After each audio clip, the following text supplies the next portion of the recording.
ଜୟ ଜଗନ୍ନାଥ ସାଙ୍ଗମାନେ। ଆଜି ଆପଣଙ୍କୁ ଏଭଳି ଜିନିଷ ଦେଖେଇବି। ଆପଣଙ୍କ ଗାଁରେ କି ପଞ୍ଚାୟତରେ ସେଭଳିଆ ଜିନିଷ ନଥିବ କି ଆପଣମାନେ ଆଉ ଦେଖିବାକୁ ପାଉନଥିବେ, କିନ୍ତୁ ମୋ ଗାଁରେ ଆଉ ଏମିତି ଅଛି, ମୋ ପଞ୍ଚାୟତରେ ଏମିତି ଅଛି।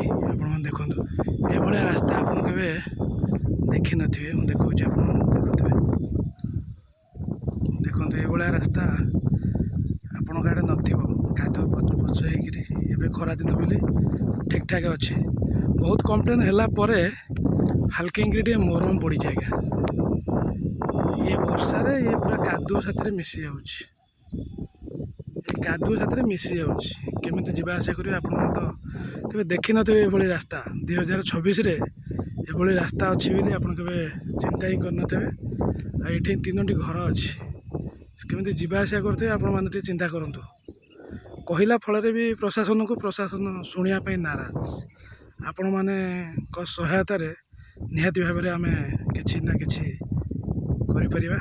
ଆପଣମାନଙ୍କ ମତାମତ, ଆପଣମାନଙ୍କ ଗୋଟେ ସେୟାର ମୋ ପାଇଁ ବହୁତ ମୂଲ୍ୟବାନ। ରହିଲି ସାଙ୍ଗମାନେ, ନମସ୍ତେ। ଭଲରେ ଥାନ୍ତୁ ସମସ୍ତେ। ନିହାତି ଭାବରେ ମୋତେ ଟିକେ ସପୋର୍ଟ କରିବେ। ଆଉ ଏ ଭିଡ଼ିଓଟିକୁ ଯେତେ ମାତ୍ରାରେ ହେବ ଟିକେ ସେୟାର କରି ମୋତେ ସହମତ କରିବେ, ମୋତେ ସହାୟତାର ହାତ ବଢ଼ାଇବେ।